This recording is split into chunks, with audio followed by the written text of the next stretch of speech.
Muy bien, pues muchas gracias a todos por acompañarnos en esta conferencia de prensa de Calabozos y Dragones, honor entre ladrones, que estrena el 30 de marzo, es decir, ya. Estamos muy contentos de presentarles a este increíble cast. Guys, welcome to Mexico. I have to say, I'm not impressed, but you're incredibly stylish, all of you. I have to say that before saying anything else. Yeah. The glasses, everything, pretty good, pretty well done. Welcome to Mexico. I hope you have a great time here. And I think I'm going to start with the first question. I'm going to choose the first question, which is for all of you. How invested did you get into the actual role game making this film? How invested we got in the game while making the film? Yeah, or even before, because I know you guys were fans. Well, we did play a game when the cast, Hugh hadn't arrived yet, but the rest of the cast was in Belfast, and we organized about a 4-hour game of Dungeons and Dragons with them, so that they could kind of get the feel of what it was like to play the game if they haven't already, although Sophia has quite a history.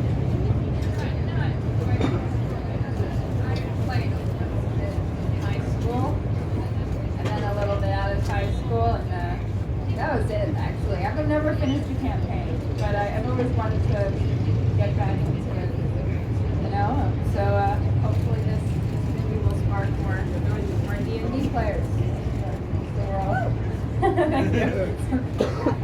Do you want to share your experience? Yeah, no, I played before. My nephew was a huge player, is a huge player, and has played for many years with his friends for 6 years or so, and writes his own campaigns and draws his own maps, and so I got a chance to see what the beauty of D&D was like by watching him and his friends play. It's a wonderful game that requires an incredible amount of imagination, creativity, and improvisational skills, and it was very much like acting, quite honestly, and so the joy that he and his friends derived from it, and just thought it was a world I wanted to jump into.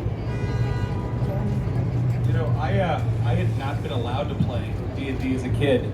I grew up in Oklahoma, which is like kind of in the middle of the country, and in the 80s, and there was like this stigma around Dungeons and Dragons.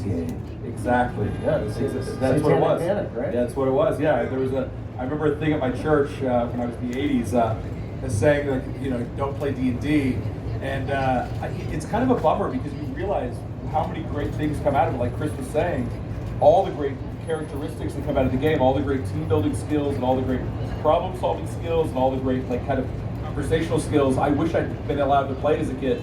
And so my introduction to it was on this movie, and was trying to like dive in and figure it all out on the film, which was really fantastic and a lot of fun. And Hugh, I know you didn't get to play it, but what kind of stories did you hear from them playing?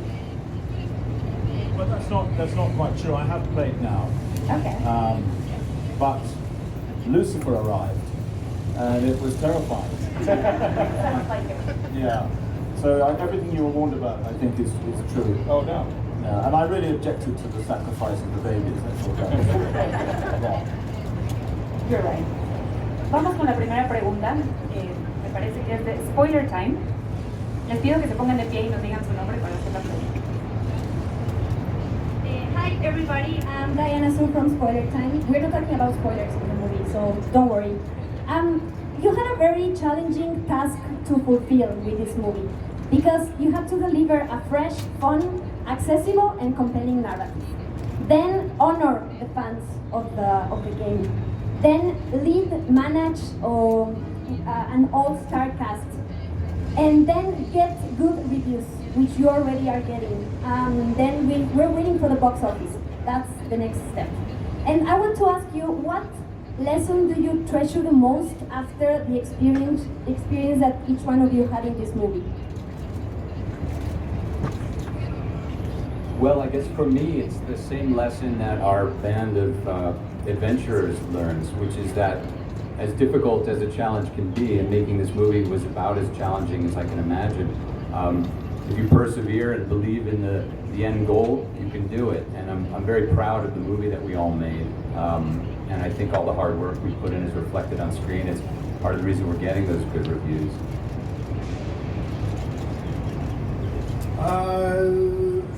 Really, for me, it's what John and Jonathan came to me originally with was a film that was had a big, giant, earnest heart. You know, it took itself seriously-ish, and was able to have a good time without making fun of itself, and reminded me very much of the films that I grew up watching in the 80s, whether it be Goonies or Princess Bride or Indiana or whatnot. So it felt simultaneously very new and intriguing, but also kind of old and nostalgic, and I'm definitely one for nostalgia, so it really appealed to me. I think in today's world that can be so brutal, the great thing about cinema at its best is that it can make you leave the theater feeling better than you did when you walked in. And having seen this now with lots of crowds, to see people's faces after they come out of the theater is a really validating experience. Sophia? Yeah, no, I agree with Chris here. I think this, what I really loved about this movie, I remember reading it, and I think it had a very unique voice that I haven't really seen in other, big action films. It's usually they don't really focus too much on the characters and the development and the relationships with each other. I just really feel like this movie did such a good job doing, and its humor as well was very unique, and I haven't seen that before. So, yeah, no, I had a lot of fun. It was very different from what I was used to. I haven't really done something like this before, and it's funny. I had a lot of fun, and I found this experience to be so unique. And leaving it, you're like, oh, that's really nice and everything. But actually coming back here now, like 2 years later, and talking about this again, and you're like, people ask you, like, why did you love this movie so much? And you start to realize, like, yeah, this was a good movie. This, like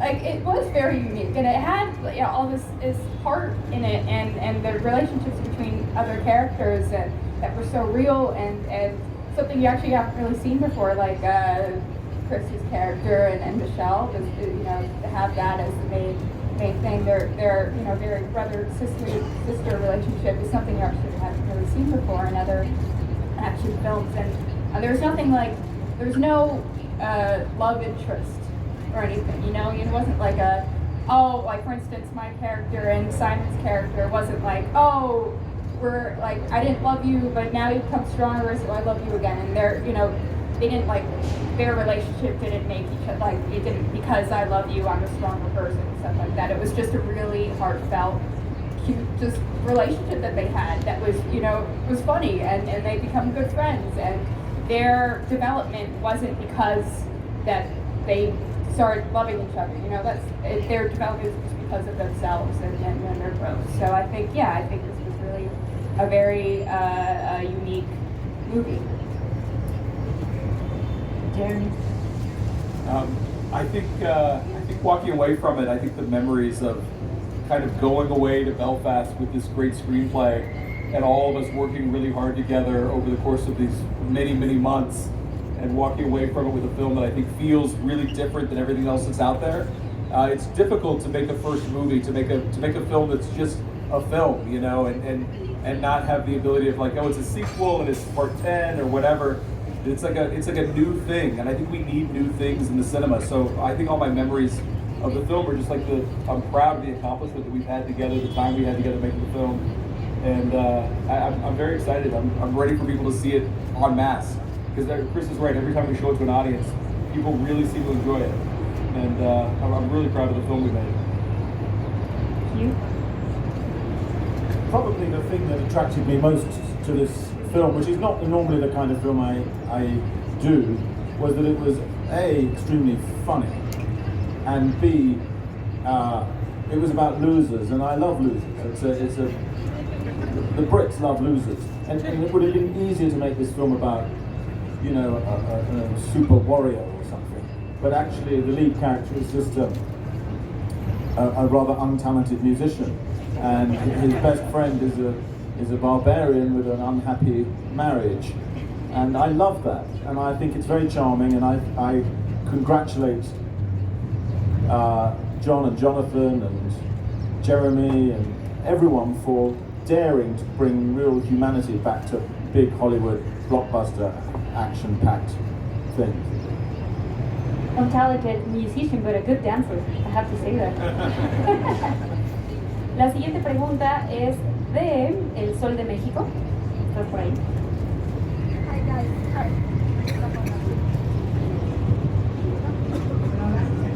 Hi guys, nice to meet you. I'm Benedetti here from El Sol de Mexico. My question is for Chris and Hugh. These characters, as Hugh mentioned, they are losers. They are not afraid to say they have flaws.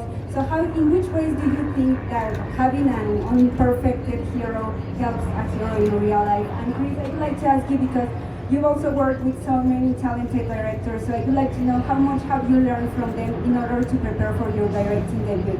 Thank you. What's the first question? The first question is if it helps. Okay, I'm gonna try to say it again.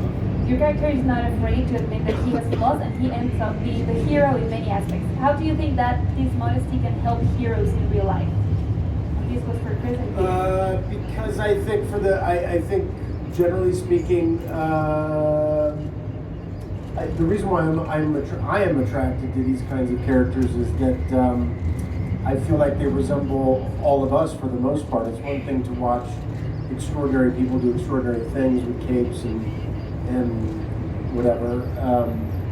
I grew up watching, I always talk about that I watched Indiana and I watched Han and I watched Bruce doing Die Hard, and those guys to me were my archetypes, and they were super flawed people trying to do great things, and that felt much more like me, and I think maybe a lot like how you all might feel and humanity feels in general.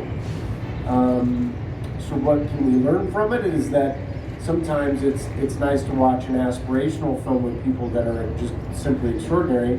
It's also nice to watch yourself reflected in the heroes that you see on screen. Is that it? Yeah, that was the Yeah, perfect. Yeah. Do you want to add something? Only that playing people with flaws is extremely difficult for me because I personally don't have any. So this was a big acting challenge, and I hope I brought it off. You nailed it. La siguiente pregunta es de Sin Escape. Hi, it's Rolando from Escape, for producer.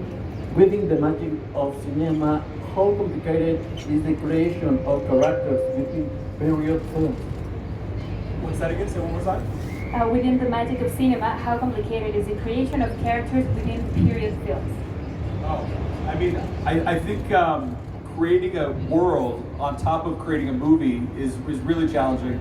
Most films you can just set it in the real world, and you can go to the shop and buy normal things, and you can go to a normal location. This movie, everything had to be built. Everything had to be created bespoke for the film. Every detail had to be considered. Every set had to be built from the ground up. Design work, tons and tons of work went into every little detail of the film. And so it's different than making like a contemporary movie. You have to create the entire world that these guys get to inhabit, and you have to make it feel real and lived in and like a place that's existed for a really long time. And so it takes a lot of collaboration with so many different types of people to kind of pull that off. And I think the guys, John and Jonathan, have done an incredible job with their direction of leading us on a path of creating this world and making it feel like a real place, so that when the actors show up, they're able to kind of just dive right in and get to live in this extraordinary environment that they've put together for them. Do you want to add something? No, I think Jeremy really captured it. World building is it's a word that's used a lot in big movies like this. And I think really what it comes down to is creating something that feels like a place you could go, in the way that Star Wars did it. You felt this giant world outside of Luke and Leia, but you didn't get to see too much of it, not in the first movie. And that was our goal here, was just to try to give you a sense that there's this giant world of D&D that comes from 50 years of the game's existence, but we weren't going to try and show all of it in one movie. We're looking forward to more movies, definitely. We'll see. La siguiente pregunta es de Uno TV. Welcome to Mexico. I want to ask for Jonathan, what was the biggest challenge in making this film, and what did you didn't want to do, and what did you want to do? What did who not want to do? With the film. The biggest challenge, I think, was finding the right tone, was landing that balance between humor and action, adventure, heart, because if you go too far in the comedy direction, it becomes a spoof and people kind of check out. So it was always a balance. We also, the other challenge of this movie was how to make it appeal to the fans of the game equally to those who know nothing about D&D, and that was always our focus here. So yeah, and I think we've achieved it because so far the reactions we're getting are equally positive from both of those camps. La siguiente pregunta es de Squire. ¿Estás? Ah. Hi, nice to meet you. Did you watch the animated series from the 80s? And for Chris, which franchise was the bigger challenge? Dungeons and Dragons, Wonder Woman, or Star Trek? I had not watched the show, actually. I became aware of it during the making of this movie, and we gave a sort of visual shout out to it because we knew it had a huge fan base. But I was sort of that age that was, I think I was too old to watch the cartoon when it came out. No, I never watched the animated series, and you know, there's no one's harder than the other. They're all hard in their own individual ways and easy as well. This one, what I particularly enjoyed about D&D in this world is that there are myriad stories. Everybody that plays this game has their own adventure. There's no, everybody talks about the IP of it. The IP of D&D is a world, some creatures, some rules, regulations, some storylines, but above and beyond that, every single person, the billions of people that have played this game, each have their own thing. So I play a character called Edgin, but there's no Edgin in the world of D&D. We made Edgin up, and I bring myself as much to this role as my nephew brings to playing, you know, the role that he plays in his game, or your nephew, or you yourself. So my preparation for this was just showing up and trying to have a good time. Sophia, did you, I mean, you're young, but did you watch it at all? No. Are you gonna watch it now, or? It has a cute little unicorn. Let me just ask, sorry. So they, in order for them to get into the D&D world, they ride a roller coaster? Yes, that's right. What? It's a ride at a park, and somehow it magically takes them into the world. That's, okay. We briefly considered that direction. Yeah, did you? Oh, okay. Okay, guys, thank you so much for your time. I think I'm gonna let you go. But before leaving, we're gonna take a group picture right back where you were. Thank you so much for your time. Thank you all.